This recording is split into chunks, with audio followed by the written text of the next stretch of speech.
what's interesting about this area, this is mountains too, the same like in New Mexico. In New Mexico was cold, but here is really warm. It's nice. It's a different reality.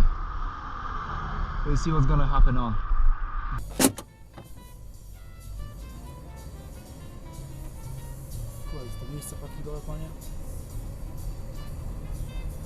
Alright, we spent some quality time here and now the roll calls once again. It's time to restart our trip towards Pagosa Springs, and I got a feeling that we're almost there. Meanwhile, crack that brew and imagine that you're behind the wheel drinking and driving. I bet that it's a fantasy of many drivers to experience freedom such as this, but I obviously do not recommend doing that. However, it's definitely cool to be getting drunk inside of a moving vehicle. So grab the opportunity, use your imagination a bit, and enjoy the passing view of an American byway. Oh, one more thing. The stereo is yours. Just don't touch my levels, but listen to whatever your soul desires.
Wilson on the Shire. Rent the entire 12-bedroom manor.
So, we've exited Highway 84, which we've been following north, and entered a minor highway, which will take us straight to Pagosa Springs.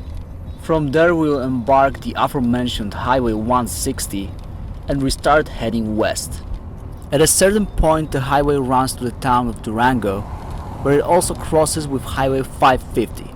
This is a highway that I've been contemplating to drive for the longest time, as it gives access to some of the most picturesque little towns and areas of Colorado. There are two things about it though that made me reconsider if I should really give it a go on this occasion. First off, the highway is a major detour, straying us too far from the main route. Second, 550 is a curvy mountain pass, full of serpentines, which means it has to be quite steep too. A highway like this is totally off limits to my rig. I'm gonna always avoid it while I can. However, I'm not giving up on Highway 550. I'm just gonna drive it on a different occasion, while I'm better prepared for it.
Alright, hiker, we are at Walmart and look at this.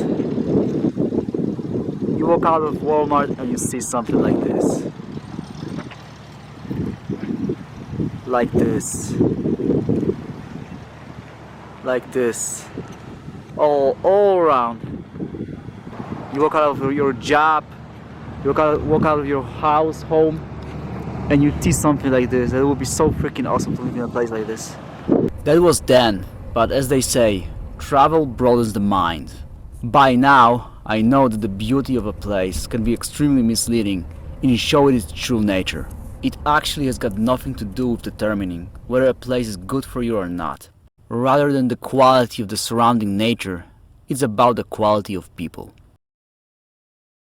On a different note, I need to tank my car.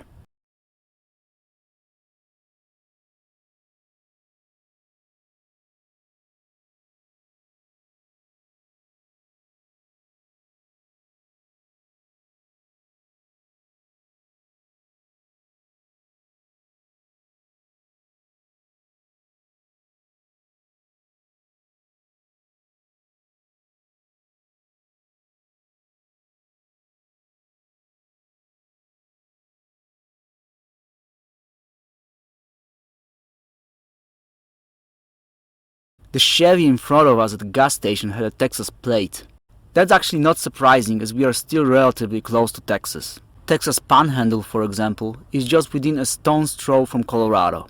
The distance is becoming substantially greater if you are coming from the heart of Texas just like we do. Then you have to drive somewhere between 600 to 700 miles before you reach Colorado. That's still not too bad though, considering that it's below 1,000 miles with a margin of more than 300 miles. But it will be sure interesting to see Texas plates the further we go west, as they may become a rare species there. By the way, we just left Pagosa Springs as it was merely an intersection for us to take our turn, and now we're on our way towards Durango, whatever you say it.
Something appeared on the horizon. I'm gonna tell you in advance that it's called Chimney Rock.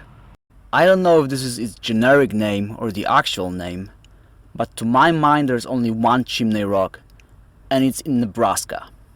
It's the state's icon, and it also appears on Nebraska's $1/4. This one, I don't know what that is, but if you take a closer look at it, it looks like something far less flattering than a chimney rock.